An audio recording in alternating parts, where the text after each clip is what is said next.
estrategia del día es traída para vos por bloomberlinia.com. Muy buenos días, bienvenidos a una nueva edición de la Estrategia del Día. Mi nombre es Tomás Carrió, soy editor de Bloomberg Línea en Argentina y hoy quería invitarlos a escuchar un capítulo especial de este podcast con una entrevista a Martín Rapetti, director ejecutivo de Equilibria y uno de los economistas más reconocidos del país. En esta entrevista, que se realizó la semana pasada previo a los anuncios del gobierno con los que apunta a incentivar el uso de los dólares que los argentinos atesoran bajo el colchón, Rapetti explicó por qué cree que la decisión del gobierno de no comprar dólares dentro de la banda para evitar presionar al tipo de cambio pervirtió la naturaleza del acuerdo con el FMI y por qué cree que es necesario que el Banco Central acumule más reservas. Además, destacó el delivery del gobierno en materia fiscal y explicó por qué cree que la inflación podría perforar el piso del 2% en el corto plazo, aunque advirtió contra el riesgo que menosprecia el mercado en un país que ha demostrado ser muy pendular en materia de política económica. Bueno, Martín, el gobierno no ha escondido su intención de llevar al dólar al piso de la banda, priorizando la desaceleración de la inflación por sobre lo que es acumulación de reservas. ¿Qué lectura crees que hace el mercado de esta decisión de no acumular dólares propios, por decirlo de una manera, en este periodo de liquidación de la cosecha gruesa? Bueno, por el momento no veo que el mercado esté hiper preocupado por cómo se está moviendo el precio de los bonos, que después de la elección del fin de semana pasado pareciera haberle dado como un impulso, no nada extravagante, pero digo, el riesgo país cayó, el precio de los bonos subieron, entonces no veo hoy una consideración negativa. Sí, hablando con la gente de mercado, te das cuenta que es un tema que preocupa. Yo desde el punto de vista más analítico creo que es preocupante y me da toda la impresión de que al fondo le preocupa, que no puedo hablar por ellos, pero sí me da la sensación de que el gobierno pervirtió la naturaleza del acuerdo, porque la naturaleza del acuerdo claramente tenía otra lógica diferente a esta, ¿no? O sea, cuando uno lo escucha o al presidente o al equipo económico decir que no tiene sentido acumular reserva puestas en un régimen de flotación, no es la lógica del acuerdo con el fondo, porque el acuerdo con el fondo en esencia tiene como sustento teórico y empírico la flotación en economías emergentes. O sea, ¿cuál es el mejor régimen cambiario para una economía emergente? Desde los años 2000, principios de los 2000, cuando termina la secuencia de crisis cambiarias que arranca tal vez desde México, la crisis asiática, rusa, brasileña, argentina, uruguaya y turca, queda claro que lo mejor para las economías emergentes era flotar. Y lo que se va descubriendo en los 2000 es que la mejor forma de flotar es flotar de forma administrada, flotación administrada o managed floating. Y para hacer managed floating, vos lo que necesitas es tener muchas reservas, porque en el momento donde tenés tensión cambiaria, la lógica, ¿cuál es? Vos flotás, sí, pero vos no sos una moneda como puede ser el dólar, el euro o el yen. Sos una moneda de país emergente con mercado de capitales mucho más chiquito, o un mercado de moneda mucho más chiquito. Entonces los swings de flujo de capital en relación al tamaño del mercado son muy fuertes, entonces pueden moverse. O sea, si hay un movimiento de depreciación de monedas en general contra el dólar, el euro se va a depreciar, el yen se va a depreciar, pero las monedas en general se van a depreciar mucho. Entonces, para evitar una excesiva depreciación, tienes que tener reservas para moderarlo. Del mismo modo, si hay un movimiento en el sentido contrario de apreciación global contra el dólar, lo mejor es evitar una fuerte apreciación, porque te vas a un nivel de apreciación excesiva y puedes generar daños a la economía. Entonces, el Banco Central compra. Entonces, esa es la lógica de la flotación administrada, que se exacerba para casos de economías bimonetarias, porque como el movimiento del tipo de cambio tiene más impacto sobre los precios en una economía bimonetaria y sobre el sistema financiero contractual, movimientos muy fuertes pueden generar quebrantos, sí, o pueden generar mucho impacto sobre la inflación. Entonces, también es más exacerbada la administración de la flotación en esos casos. Entonces, con esa lógica, con ese aprendizaje, ese es lo que ve el fondo, lo que ve los economistas del mundo académico y de los organismos internacionales. Es como el saber común, no es nada heterodoxo esto, y de esta lógica el fondo dice, bueno, que el Banco Central acumule reservas, porque no tiene reserva negativa, para ir camino a una flotación administrada parecida a la de Perú y Uruguay, que tienen entre 20 y 25% del PBI, o más, incluso 30% del PBI, el equivalente a 20-30 puntos del PBI en reservas en el Banco Central. estamos hablando en el caso argentino de 120, 180 mil millones de dólares y tenemos menos 8 mil. Entonces es obvio que Argentina tiene que acumular reservas y es hiper necesario si uno quiere ir hacia una macroeconomía más estable. De eso no te salva tener el equilibrio fiscal, de tener un problema cambiario eventualmente. ¿Crees que el gobierno puede cumplir la meta de acumulación de esta primera revisión del nuevo acuerdo con el FMI? Falta muy poco, la distancia es mucha entre la meta y el nivel actual. Un cálculo conservador te diría que deberías conseguir de alguna manera alrededor de 4.000, 4.500 millones de dólares en lo que queda acá hasta el 13 de junio. Hay que ver lo que implican las medidas que están por anunciar, pero me parece que bueno, no me animo. O sea, claramente no lo van a hacer comprando en el mercado cambiario. Si entra esas reservas es por alguna especie de repo, emisión de algún tipo de deuda, alguna forma de conseguir los dólares a través de algún tipo de préstamo o ingeniería financiera, pero no lo veo yendo al mercado a comprar esa cantidad de guita. Y si no pudiera llegar, ¿qué señal crees que deja ya tan en el inicio del programa tener que andar pidiendo un waiver al fondo? Después de haberle pedido los montos que le pidieron, 20.000 millones. Bueno, a ver, ¿qué es lo que vemos del acuerdo con el fondo? Lo que vemos del acuerdo con el fondo es que evidentemente hay un apoyo muy importante. Uno tiene que correr de esto al staff, porque el staff lo que hace es un trabajo técnico, entonces marcan la cancha desde el aspecto más bien técnico, pero en definitiva lo que termina ocurriendo es político, geopolítico. Entonces es clarísimo que la administración Trump está apostando fuerte, ayudando al gobierno de Javier Milei. Entonces, bueno, me imagino que la política también va a cumplir un rol eventualmente en la aprobación, en el waiver o en la revisión. Yo tengo toda la impresión que desde el punto de vista técnico el fondo no está contento, como te decía, con cómo está llevando a cabo el gobierno el acuerdo, porque yo me imagino que el fondo esperaba que estuvieran comprando dólares en este momento, que es el mejor momento para comprar. Estacionalmente, de acá a julio, inclusive es el mejor momento. De agosto en adelante va a ser mucho más difícil y sería el peor momento porque es en un momento donde va a haber menos oferta privada de dólares, salir a comprar le vas a meter más presión al tipo de cambio. Entonces no veo ese como un buen momento para entrar a comprar. Mencionaste recién la posibilidad de algún tipo de emisión de deuda. ¿Imaginás que el riesgo país en este año pueda comprimir a niveles que le permitan a Argentina reacceder a los mercados internacionales, independientemente si después toma esa decisión de salir al mercado, ¿no? Yo veo el mercado muy entusiasmado con Milei. Hay una razón, me parece muy inobjetable, que es que el gobierno ha hecho un gran esfuerzo fiscal. Para hacer ese esfuerzo fiscal ha tomado medidas que son impopulares. Eso es una señal muy importante para mercados. O sea, como el gobierno está dispuesto a tomar medidas impopulares para cumplir con el pago de la deuda. Ha sido positivo para mercados que la sociedad haya valorado, haya aprobado, haya convalidado ese ajuste. Creo que los mercados temen o ven con preocupación el tema de las reservas. Esa es una preocupación que iremos viendo cuánto peso le asignan de acá en adelante. También veremos qué medidas toma el gobierno para subsanar ese problema. Yo creo que es probable que Argentina llegue a niveles de riesgo país que le permitan reacceder a los mercados. Yo creo que el mercado de alguna manera desestima o menosprecia un riesgo que es o una combinación de riesgos que para mí es lo que me genera más incertidumbre del proyecto de Milei, que es que el gobierno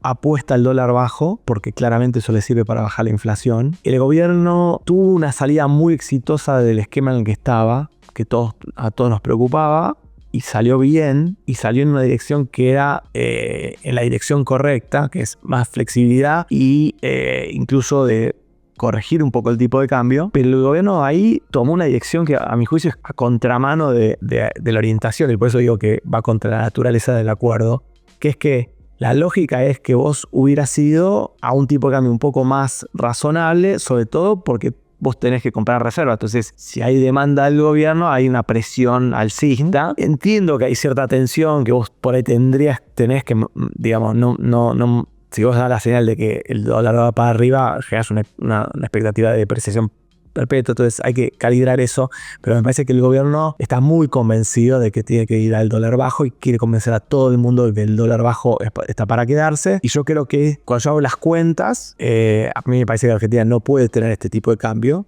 pero no puede porque no me gusta a mí o porque me parece que desde el punto de vista del desarrollo productivo hace mal. Yo creo que hace mal para el desarrollo productivo tener un tipo de cambio tan bajo, pero acá el punto es si lo podés sostener o no, y yo creo que es difícil de sostener a mediano plazo un dólar tan bajo. Ya estás viendo signos en la balanza comercial, y yo creo que si la economía sigue teniendo este tipo de cambio tan bajo y la economía sigue expandiéndose, va a llegar un momento donde el déficit de dólares va a ser tan evidente que podés tener un accidente cambiario. Entonces ahí es donde yo veo un riesgo que por ahí el mercado está menospreciando, que es la interacción entre si hay un riesgo no menor de corrección cambiaria, el riesgo de corrección cambiaria viene asociado a un riesgo de reversión inflacionaria y recesión de corto plazo. Entonces, ¿cómo marida ese riesgo o cómo interactúa ese riesgo con el riesgo político? Porque también lo otro que sostiene a un riesgo país bajo es la sensación de que este proceso tiene una continuidad en el tiempo. Si vos vas camino a la elección de 2027, ya estoy hablando post, ¿no? Estoy yendo un poco más allá de la hipercoyuntura, pero si vos en algún momento en 2026 tenés que hacer una corrección cambiaria, tenés un episodio de corrección cambiaria que pueda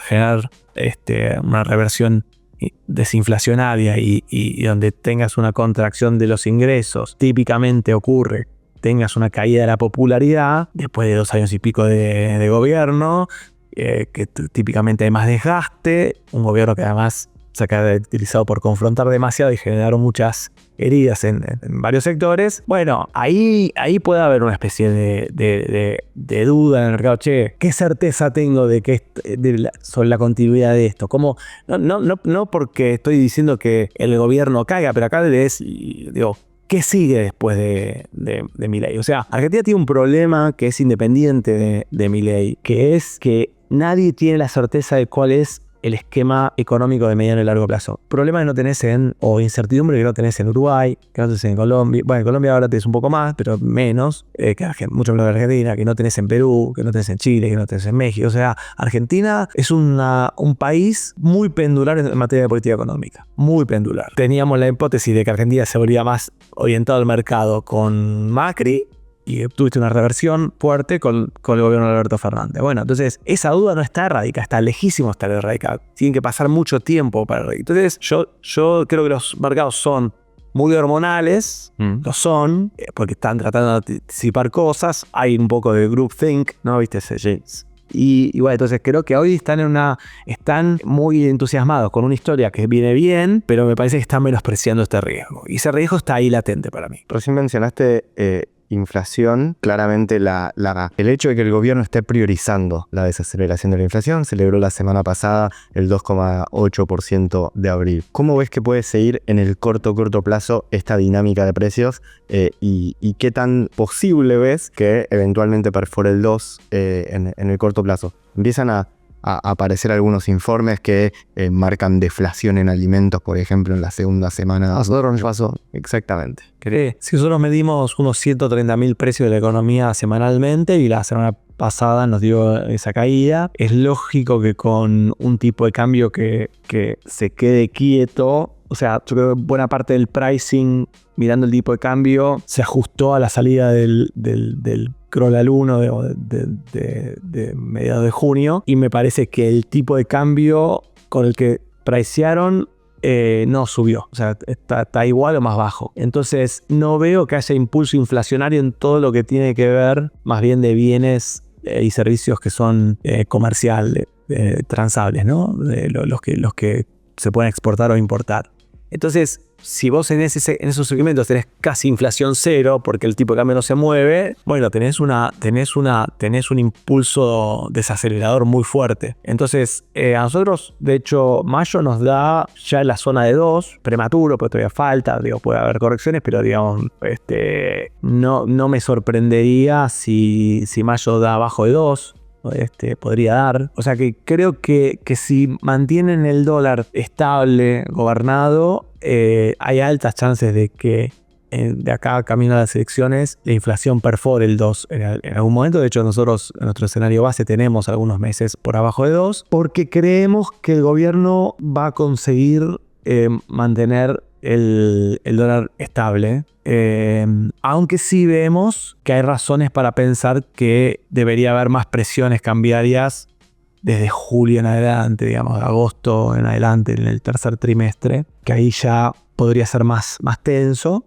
Motivos estacionales de ingreso de divisas, motivos electorales, combinación de más. Las dos. O sea, estacionalmente tenés menos oferta de la agroindustria, tenés más demanda del turismo. En octubre, por ejemplo, es el mes que más gasto hay en turismo. Y tenés, ahora que tenés la libertad de que las personas compren dólares con fines de ahorro, tenés históricamente esos 3 meses previos a la elección mucha demanda precautoria de dólar con fines de ahorro. Entonces, y además tenés el menor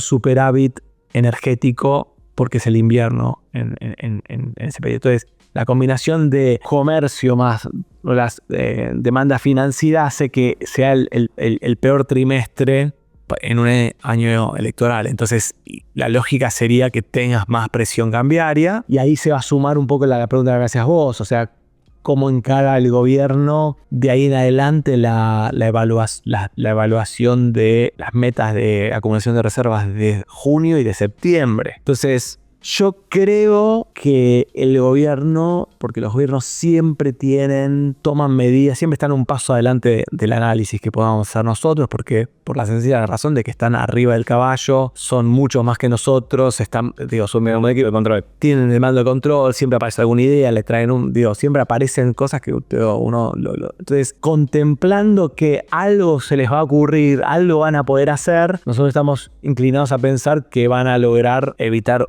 una tensión cambiaria, pero que hay razones para que haya tensión cambiaria, las hay. Y por eso creo que es probable, y está en nuestro análisis, que postelectoralmente eso se tiende a agudizar. ¿Y cómo crees que esto puede llegar a afectar al consumo?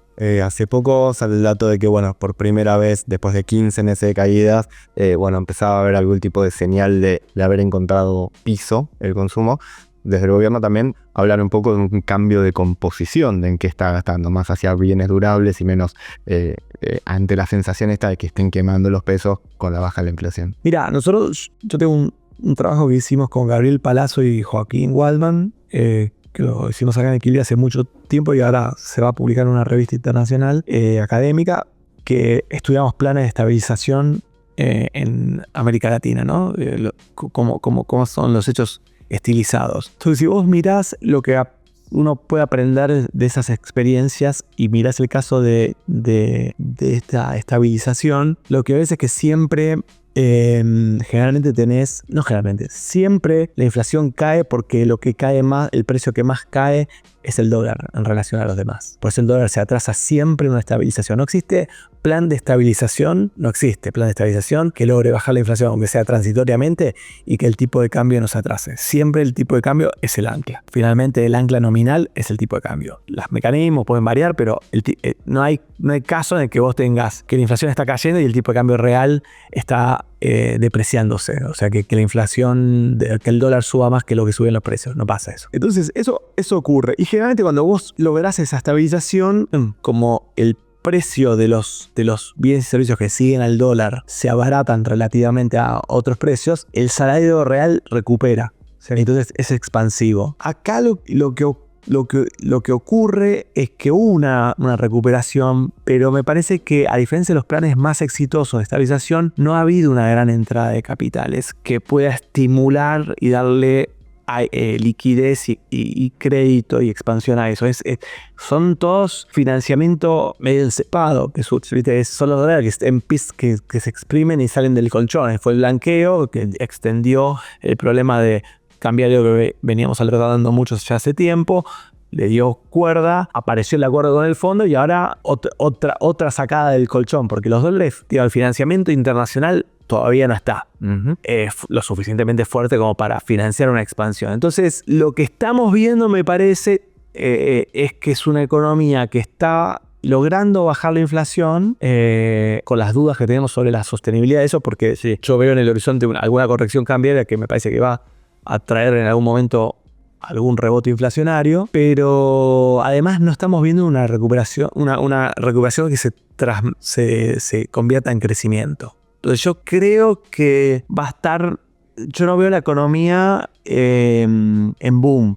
Es una economía que se ha recuperado, hay muchos sectores que están peleándola, hay muchas empresas de muchos sectores distintos que están teniendo dificultad y trabajando con márgenes muy bajos, y entonces está bien, es también parte de un problema de piedad, una economía con muchas ineficiencias que ahora se tienen que empezar a arreglar, pero arreglar esas ineficiencias significa menos poder de gasto. Entonces veo una economía que le está costando mantener el ritmo de recuperación que tenía en la segunda mitad del año pasado. O sea, ya en marzo la actividad cayó, y nuestro avance de nuestra medición adelantada de abril nos habla de una recuperación de abril con marzo menor a lo que cayó marzo, o sea que el bimestre de marzo-abril es peor que el bimestre enero-febrero, digamos, o sea que o se queda estancado, o sea, digo,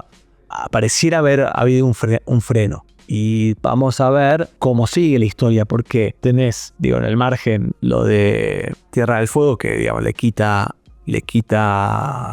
genera preocupación en ese sector. Tenés algunos ajustes que están habiendo en el sector público, que siguen habiendo. Estás viendo que sectores como incluso energía en vaca muerta, con los costos en dólares actuales y los precios del petróleo actuales, les cuesta tener un margen de ganancia suficiente, entonces está habiendo racionamiento. Entonces es una economía, ya te digo, que le cuesta mantener el ritmo de expansión. Mencionaste recién el ancla cambiaria. El ancla fiscal, ¿cómo la ves? El gobierno para este año, en el marco del acuerdo con el FMI, anunció que iba a endurecer un poco más la meta que se autoimpone de superávit primaria, creo que era de 1,3 a 1,6%. Primera consulta, si eso es cumplible. Y segunda consulta, el gobierno también reconoce que no va a poder mantener el ritmo de ajuste al gasto que hizo el año pasado de 5 puntos porcentuales. Si crees que esa cuenta de alguna manera es cumplible y si cierra. Yo, tal vez porque no soy el más fiscalista de los economistas, no veo en esa dimensión demasiadas preocupaciones. Yo creo que desde el punto de vista fiscal, el delivery del gobierno ha sido muy, muy exitoso. Podemos discutir sobre lo que el fondo llama la calidad del ajuste, si a mí me gusta o no, como más como persona y como economista, dónde se hizo el ajuste. Me parece que hay cosas para decir sobre eso, pero desde el punto de vista, si uno lo mira como un todo lo fiscal, el ajuste ha sido muy contundente, muy por encima de la expectativa de casi cualquiera, del fondo, de los analistas. O sea que en esa materia, ¿cuánto más se le puede pedir? No veo que haya mucho que se le pueda pedir. Yo creo que obviamente habrá maquillaje, como lo hubo el año pasado, un maquillaje que ayuda un poco, que los puristas podrán criticar. A mí no me parece que ahí haya un gran problema. Yo creo que la verdad, nadie duda de la vocación y la voluntad del gobierno de honrar sus compromisos y de mantener las cuentas fiscales ordenadas. Si la duda, el riesgo país no está atado a si cumplís o no el déficit fiscal. El riesgo país va a estar atado a si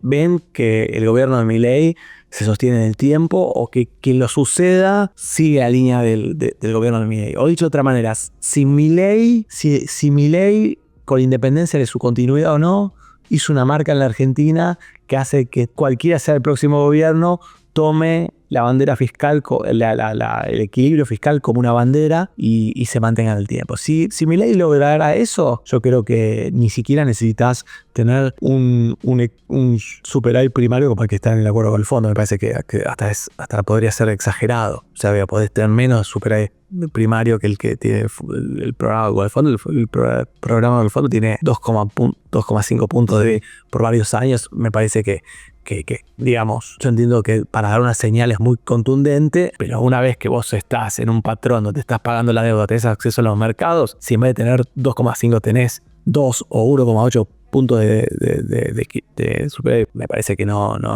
es tan preocupante. No debería. Y en este freno de la actividad, digo, para conseguir ese superávit, o tenés que tener una actividad creciendo muy fuerte, o tenés que pasar más motosierra. ¿Cómo ves esa? No, es decir, el acuerdo con el fondo, digamos, si vos cumplieras, si se dieran los números que están en el acuerdo con el memo con el fondo, vos lo que tenés es un superávit fiscal creciente por unos años, primario, Sí. pero que se logra con aumento en términos reales del gasto. Pero, o sea, como crece el PBI, el gasto y crecen los ingresos, el gasto en términos reales crece, pero crece menos que los ingresos, entonces se genera un superávit. O sea que en principio no es que requeriría contraer el gasto, implicaría no hacerlo crecer demasiado. Por eso te digo, lo importante acá es, si vos ves a la economía creciendo, si yo veo una economía creciendo con bases sólidas incluye, hay una generación genuina de dólares sostenida en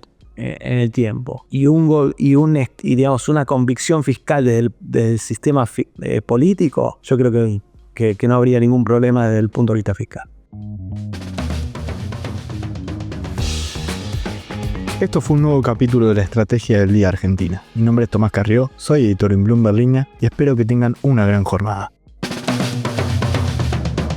Esto fue La Estrategia del Día Argentina, escrito y narrado por Francisco Aldaya.